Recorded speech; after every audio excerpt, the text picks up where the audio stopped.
ग्रामपंचायतीतील कथित भ्रष्टाचाराप्रकरणी चौकशीला होणाऱ्या विलंबनाच्या निषेधार्थ ग्रामस्थांनी आज कोवाड बंद पुकारला। या आंदोलनाला व्यापारी आणि नागरिकांचा उत्स्फूर्त प्रतिसाद मिळाला। पंचायत समितीच्या चौकशी अहवालात ग्रामपंचायतीच्या खरेदी आणि विकास कामांमध्ये अनियमितता आढळली आहे। त्यामुळे तत्कालीन सरपंच आणि सदस्यांकडून खुलासा मागवण्याचे आदेश देण्यात आले आहेत। कोवाड गावात आज बंद पाळण्यात आला। दुर्गामाता मंदिरापासून ग्रामपंचायत कार्यालयापर्यंत ग्रामस्थांनी मोर्चा काढत भ्रष्टाचाराविरोधात जोरदार घोषणाबाजी केली।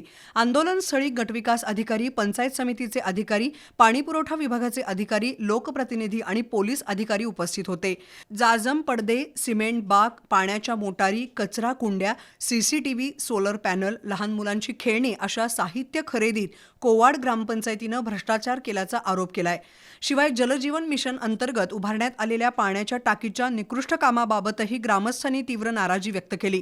याबाबत वरिष्ठांकडे चौकशी अहवाल सादर करून दोषींवर कारवाई करण्याचं आश्वासन दिल्यानंतर आजचं कोवाड बंद आंदोलन स्थगित करण्यात आलं। मात्र भ्रष्टाचार करणाऱ्यांवर कठोर कारवाई झाली नाही तर भविष्यात अधिक तीव्र आंदोलन छेडण्याचा इशारा कोवाड ग्रामस्थांनी दिलाय।